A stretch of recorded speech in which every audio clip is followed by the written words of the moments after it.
저는 감히 20년짜리 박스가 깨지는 거다. 과거하고는 근원적으로 굉장히 크게 다른 시장이 이제 막 펼쳐지고 있다.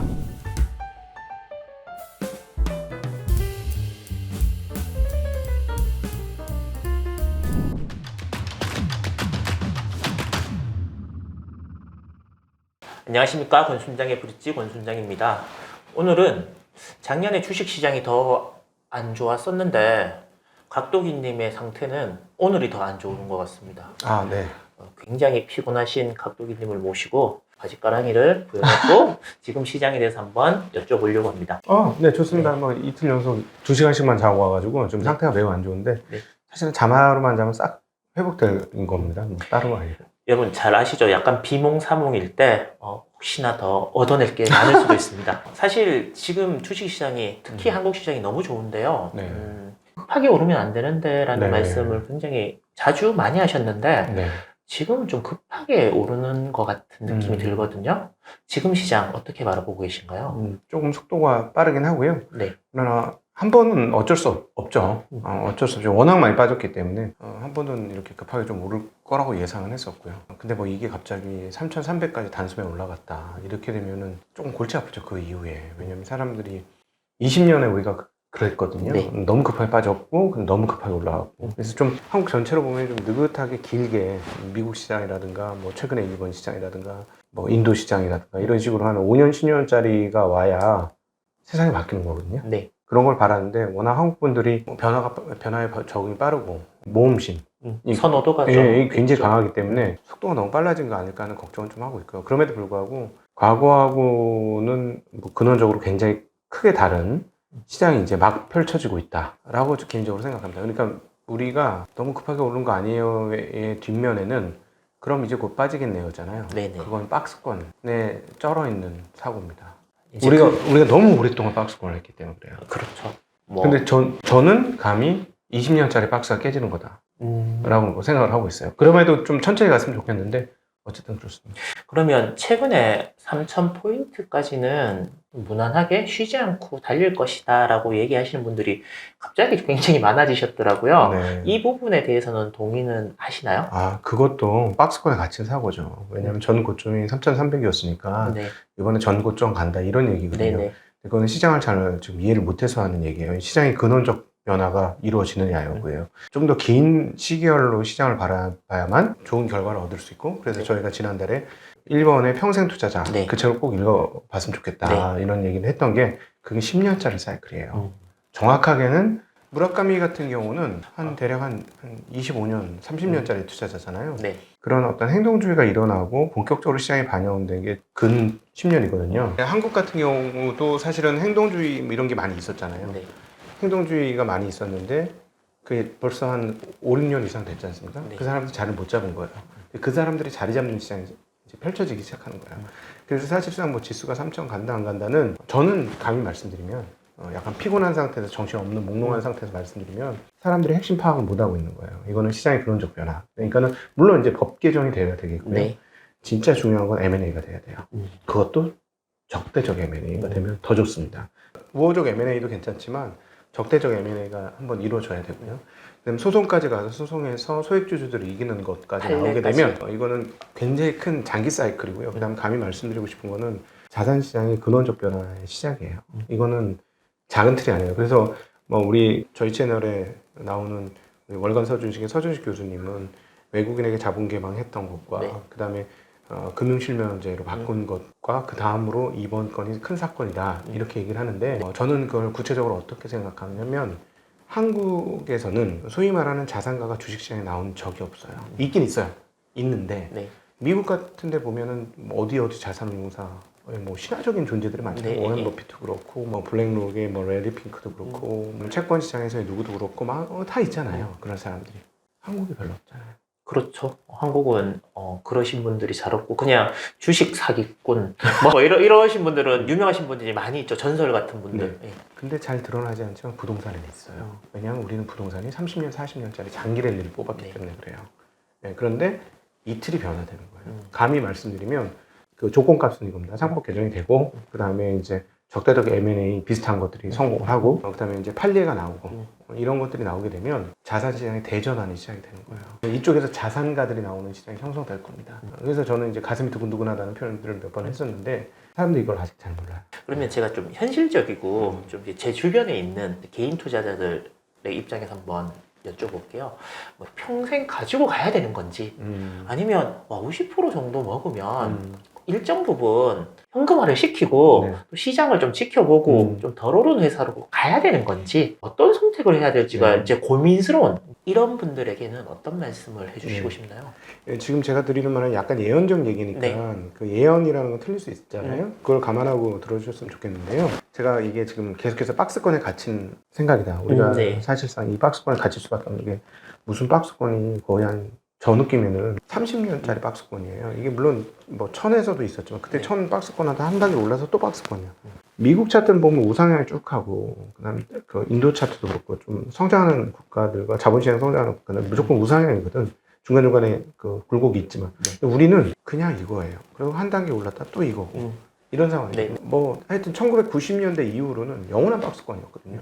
그냥 그런 사고를 하게 되는데요. 이 박스가 깨지고 새로운 그 장기 시계열처럼 외국의 자본시장이 발전한 그런 게 시작이 되었다라고 보면 어떻게 볼 수 있냐면 지금 이 주식들 말씀하셨던 굉장히 좋은 질문인데 그런 기업들은 이러한 흐름의 초기에 나타나는 현상들이에요. 나중에 또 다른 놈들이 등장할 거예요. 네. 근데 그 시계를 너무 짧게 보지 마세요. 박스권은 1, 2년 안에 끝나기 때문에 그 1, 2년 안에 순환을 다 먹어야 된다고 생각하거든요. 네네네. 근데 이번에 그렇지 않을 거로 저는 봐요. 이게 이제 추세로 가면 이것도 몇 년 가고 조금 있다가 여기서 새로운 기업들이 등장하면서 또 몇 년 가고 이렇게.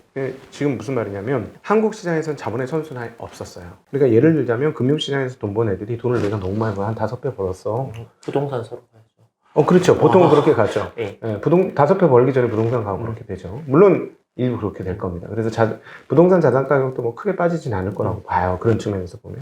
여기서 5배 먹은 친구들이 부동산은 스탁, 그러니까 저축 개념이지. 거기 돈 벌 생각을 하겠어요? 그건 좀 아니라고 봐요. 그리고 한국의 지금 부동산 가격은 이미 자산 시장이 엄청나게 발달해서 스탁을 해서 가격을 같이, 부동산 가치를 올려놓은 나라하고 가격이 똑같습니다. 사실상 효용 가치를 따져서 보면 맨하탄에 있는 집이나 강남에 있는 집이나 단위당 가격은 오히려 우리가 더 싸지 않아요. 그런 식으로 감안을 해보면 우리는 이미 이 시장을 풀로 올린 거예요. 풀리. 그러니까 저축 개념 외에는 별 개념이 없어요. 그러면 5배, 10배 먹은 애들이 거기다 투자를 하겠냐는 거죠. 일부러 갈 수 있어요. 근데 이게 자금이 다른 위험 자산으로 돌아가게 될 겁니다. 미국처럼. 네. 그러니까 사실 페이스북이 어떻게 저렇게 순식간에 대학생이 창업을 해서 아직도 약관에 나니까 세계 최고의 기업을 일구었겠어요? 아이디어 보고 좋은데 돈을 투자했기 때문이죠. 우리나라의 쿠팡의 CEO도 되게 젊은 데에 간 건 자금 조달을 받았기 때문이에요. 그런 게 이제 나오기 시작할 거예요. 그것까지 나오는데 몇 년의 사이클이 걸릴 겁니다. 제가 말씀드린 건 자본시장의 근원적 변화와 그 다음 향후의 선순환까지 그 다음에 향후에 그러다 보면 뭐 벤처도 생겨날 거고 이런 식으로까지의 변화가 크게 일어날 거예요. 그래서 까지 생각하면 이게 몇 년짜리 사이클이 될 수도 있어요. 물론 단 제가 말씀드렸던 이 예언에서 딱 부합을 하려면 조건값이 있습니다. 어떤 조건값이 필요하죠? 아까 것은 그 구조적 조건값이고 네. 뭐 적대적 M&A 이런 것들은 기업들의 ROE하고 EPS가 증가해야 돼요. 무엇보다 ROE가 증가해야 돼요. 그러면은 우상향 쫙 하는 흐름이 나올 겁니다. 중국의 제조업이 워낙 강세고 네. 우리나라가 과연 이길 수 있을까 이런 비관적 전망들을 하시는 분들이 많이 있거든요. 이런 상황에서 ROE를 올린다는 게 쉽지만은 않지 않을까요? 자기 재산을 어떻게 지키려고 하는 마인드에서는 불가능하죠. 그래서 제가 필리핀 말씀드린 거 아닙니까? 현재 추세의 변화가 없이 가면 필리핀 부자들이 우리나라 부자들 부러워할 거라고 생각하세요? 저는 그렇지 않을 거라고 봐요. 그분들은 거의 왕이거든, 왕.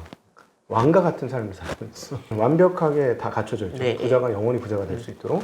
우리도 그런 시도들이 계속 있는 거죠. 근데 다른 데에서는 계속 우리가 선거로 정권에 왔다 갔다 하면서 그게 어렵고 실패한 부분도 상당히 많은 거예요. 그냥 딱 하나 붙잡고 있는 게 주식시장이었거든요. 그게 깨진다는 겁니다. 그렇게 되면 어떻게 되냐면 모험자분들이 이제 등장하게 되는 거예요. 사실 저는 이렇게 생각을 합니다. 그러니까 사회가 발전하려면 핵심적 자원을 핵심적 위치에 넣어서 얼마나 잘 돌아가게 하느냐. 이게 가장 중요한 가치인 거죠. 그러니까 돈을 얼마나 값어치 있게 만들어낼 것이냐. 어떤 사람은 그 돈을 주면 우리 뭐 성경에 나온 달란트 비유처럼 뭉개고 앉아있는 사람도 있을 네. 거고요. 어떤 사람은 그걸 잘 활용해서 몇 배로 활용하는 사람이 있을 거예요. 자, 그러면 누가 그 자본을 몇 배로 활용할 수 있을까요? 그건 아이디어 많고 뭔가 해보고 싶고 일종의 결핍감을 느끼면서 도전의식이 많은 그런 사람이 할 수 있는 거 아닐까요? 네, 그렇죠. 근데 지금처럼 부자, 3대째 부자가 자기 재산 잘 지켜야 되고 뭐 방법은 있는데 규정과 규제와 행정을 우리가 어떤 식으로든지 장악을 하면 우리 밖으로 절대 뺏기지 않을 수 있어. 그리고 나는 그걸 할 수 있는 힘과 돈이 있어. 그런 시스템에서 그걸 구축해 나가는 나라와 네. 그냥 어떤 애가 돈 받고 열심히 해가지고 나 이걸로 해가지고 나도 부자 되고 나한테 투자한 사람들 갚아주고 뭔가 이렇게 만들어낼 거야. 그리고 난 이런 아이디어가 있어. 어디가 활기가 넘칠까요? 저희가 끊임없이 주장했던 게 이런 거죠. 돈이 자기 능력을 최대한 발휘하게 해라. 그게 자본주의 근원적 시스템 아니냐. 네. 근데 그게 우리나라 막혔다. 이제 이게 뚫릴 가능성이 있는 거고 그러면 이제 ROE가 올라가죠. 그래서 이제 상법 개정이나 여러 가지 부분에 있어 갖고 혹시나 그 기득권 세력들이 격렬히 저항하고 그 와중에 또 여러 가지 이제 불협화음이 일어나면서 시장에 영향을 미치거나 그런 일이 생기지 않을까요? 저는 개인적으로 사회 전체의 역동성의 측면에서 그걸 바라봐요. 사회가 지속 가능성이 있으려면 일정 수준의 역동성과 일정 수준의 어떤 보수주의 이게 섞여야 된다고 봅니다. 무조건 모두가 다 모험해가지고 목숨 걸고 싸우다가 다 죽어버리면 그냥 없어지는 거잖아요. 네. 그렇다고 모두가 보수주의 그래 있는 걸 잘 지켜야 돼 하면 발전이 없는 거예요. 네. 그럼 지금 우리나라 전체 스펙트럼이 어디로 기울어졌는지 이렇게 보면 저는 보수주의로 좀 기울어졌다고 봐요. 근데 이쪽으로 좀 가야 된다는 입장인 거고 네. 그래야 사회의 활성화율이 높아지고 그게 지속 가능성을 높여준다. 왜냐면 그건 성장률에도 나오잖아요. 이미 0.8%예요.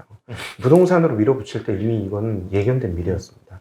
그러니까 이 상태가 좋으니 이대로 가자? 죽자는 얘기예요. 그냥 개구리 뜨거운 물 살살 올리면 튀지도 않고 죽는 것처럼 그렇게 죽자는 얘기거든요. 그러니까 아니 간단하게 그럼 보여줬어? 그동안 잘했어. 너희 부모님 때는 잘했어. 너희 할아버지 때는 잘했어. 인정. 너무 훌륭하신 분들이야. 근데 너희는 저는 이렇게 묻고 싶어요. 그래서 제가 요즘 경고하는 게 그거잖아. 너희들 니네 할아버지하고 아버지가 구축해 놓은 회사 다 뺏긴다. 조심해라. 적대적 M&A를 하면 귀중한 자산을 외국인들한테 뺏길 수도 있고 자본한테 뺏길 수도 있습니다. 근데 그게 호불호가 있어요. 예를 들자면 그 몇몇 회사들 뭐 남양유업 같은 경우 자본이 뺏어갔잖아요. 네. 나쁜가요? 그 국내 자본이 가지고 갔으니까. 근데 예를 들어 해외 자본이라도 경영만 잘하면 되는 거라고요. 우리나라 입장에서 고용만 잘해주면 되는 거 아니에요? 쿠팡 그러면 한국 기업인가? 외국 기업이잖아요.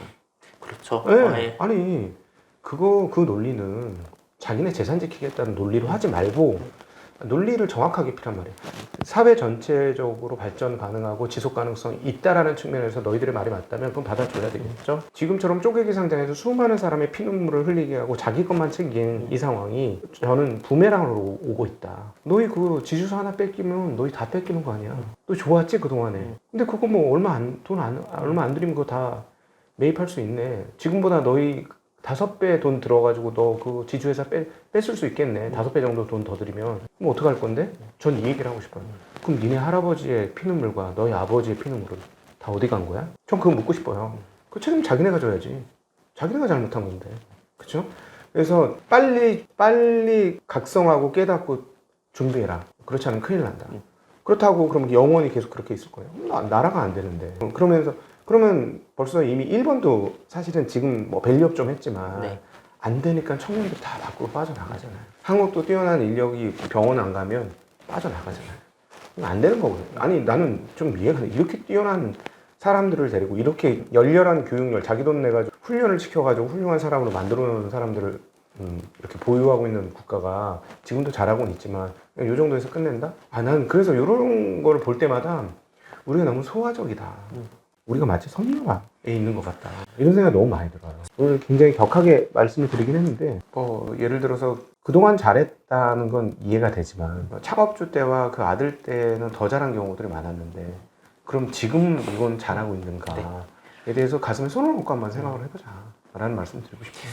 이게 이제 시작의 초입이라고 그러면 이 시작의 끝은 과연 어떤 식으로 우리나라가 잘 한다는 가정하에서 끝날 거라고 생각을 하십니까? 저는 개인적으로 이제 금융회사들은 적정한 위치 정도 수준이 제일 좋은 것 같아요. 너무 많이 커지는 건 문제가 있는 것 같고, 중국 같은 경우는 은행이 정말로 크잖아요. 자원 배분을 영원히 잘할 수만 있다면 은행이 큰 건 상관이 없어요. 근데 이제 소위 말하는 그 관치인 거잖아요. 네. 은행 자체가 관치예요. BIS 자기자본 비율이라는 게 규제잖아요. 허가 사업이니까. 네네. 예, 그게 규제 그러니까 산업이고. 일종의 그 큰 틀에서 보면 일종의 관치인 거예요. 물론 이제 그 금융이 무너지면 나라 전체가 무너지니까 국가가 재원을 안 할 수가 없지만 뭐라 그럴까 그 민간의 스스로의 어떤 판단에 의해서 사업을 키울 수 있는 거 그런 것들이 되게 중요하다. 그게 중국과 미국의 차이인 거잖아요. 중국도 끝까지 봐야 됩니다. 저 관치가 어디까지 가게 될지. 근데 사실은 제가 이번에 이선 도시 갔다 왔는데 네. 이 부동산 상황이 정말 심각하더라고요. 진짜 심각하더라고. 그러니까 새 아파트가 참 많아요. 새 아파트에는 베란다에 빨래 같은 게 하나도 없어. 헌 아파트에는 베란다에 빨래가 다 있어. 그러니까 헌 아파트는 다 사람이 사는데 새 아파트는 사람이 하나도 안 살아. 거기서 몇 가지를 느꼈냐면 일단 집을 너무 많이 지었다. 네. 그리고 또 하나는 사람들이 돈이 없다.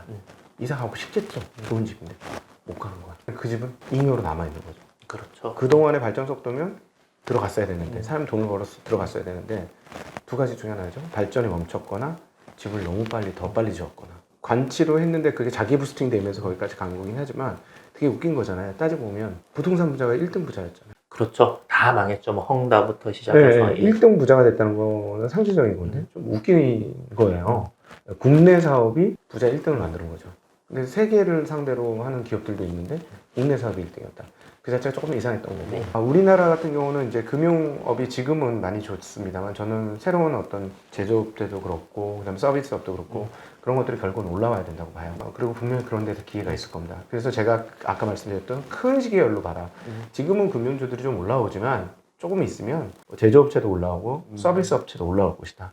거기서 우리의 진짜 큰 텐베거를 우리가 만나게 될 거다라는 것이죠. 야, 현금 갖고 있으면 정말 쓰레기가 되는 이 상황에서 도대체 어떤 식으로 자산을 관리를 해야 되는가? 특히 월급 받는. 뭐 예를 들어서 뭐 인플레이션이 없으면 좋다? 그럼 디플레이션 좋은가를 고민해보면 또 그건 아니잖아요. 그렇죠. 그래서 어쩔 수 없는 측면이 있어요. 자본주의 시스템에서 성장하는 과정에서 조금씩 인플레이션이 나는 거. 근데 이제 조금 과하게 날 수밖에 없어서 일반 그 월급쟁이들한테는 굉장히 좀 불리하죠. 그건 안타깝습니다. 그러면 별로 많은 방법은 보이진 않는 것 같아요. 그래서 원화채굴 해야 된다고 투잡, 쓰리잡 뛰는 방법밖에 없다 이렇게 얘기하시는 분도 계시더라고요. 그 여러 가지 것 중에 이 인플레이션 속에서 가장 수혜를 많이 받고 내 자산을 지켜줄 수 있는 영역이 어딘지를 봐야 되죠. 그게 지금 너무나 뻔하게 주식시장으로 펼쳐지고 있는 거예요. 닭도기님의 고객이신 분들 말고 오늘 권똘똘이가 네. 아니면 1억을 들고 왔습니다.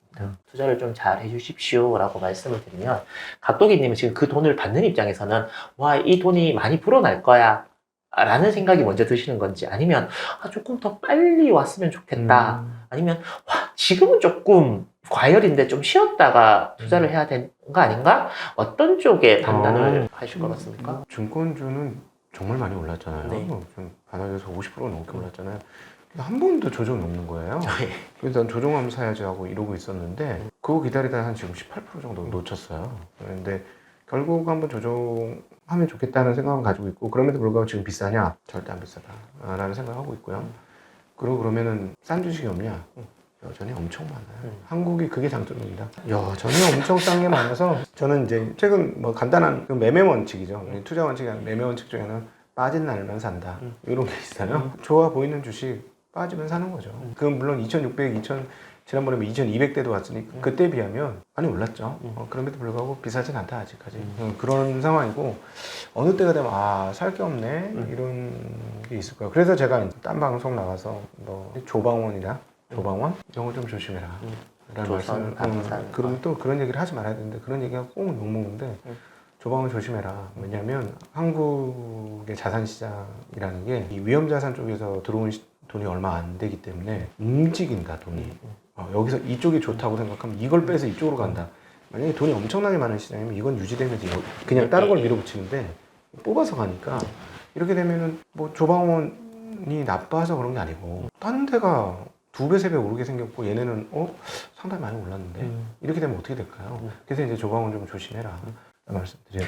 그런 흐름이 있긴 있었죠. 네. 오른 주식들이 계속해서 오르고 예전에 많이 올랐던 주식들은 좀 멈추거나 조금 이렇게 고정되어져 있는 그런 부분들이 보였는데요. 그러면 환율을 1250원, 지금은 한 100원 정도 더 내려갈 것이다 라고까지 얘기하시는 분들이 있던데, 지금은 이제 미국 아니면 해외 투자에 대한 생각은 안 하는 게 좋고 국내 쪽으로 훨씬 더 많은 관심을 가지는 게 각도기님이 만약에 주변의 친구분들이 말씀을 하신다면 미국 주식보다는 한국 주식이라고 그렇게 강력하게 이야기하실 수 있을 것 같습니까? 저희 증시각도의 TV에서는 12월 둘째 주나 셋째 네. 주부터 미국 자산의 집중화에 대해서 자산 배분에 대해서 생각하라라는 얘기를 드렸었고, 제 기억으로는 토요일 날 마당에서 찍을 때 그 얘기를 했어요. 네네, 그게 맞습니다. 12월 달 중순이에요. 그러니까 그렇게 우리가 이제 또 까놓고 다 얘기할 수는 없는 거잖아요. 그래서 그때 머릿속에 생각했던 건 뭐냐면, 한국 주식은 너무 싼데 그리고 미국 주식은 지금 꽤 가격이 네. 높아졌고,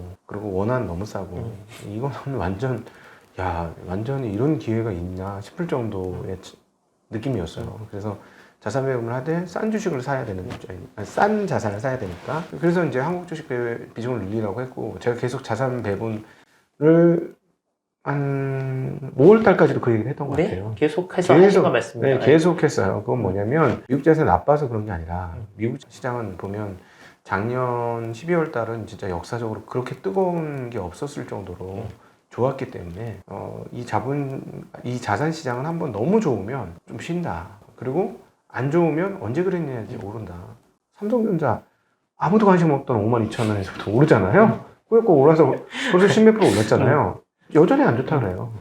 근데 그런 것처럼 그런 변화가 있을 수 있으니 자산 배분 해야 되고, 그래서 제가 이제 아침 방송에서 원화 가격을 보여드리면서 지금 뭐 1,440원 하다가 1,390원 오니까 와, 야, 이제 달러값 더 오른다, 달러값 너무 많이 떨어졌다 이러는데, 2000년부터 98년 이전부터 해가지고 지금까지 원화 차트를 한번 봐라. 지금 역사적으로 어느 위치인가. 그걸 몇 번 보여드렸어요, 네. 차트를. 그죠? 그거는 지금도 여전히 싸다, 원화가.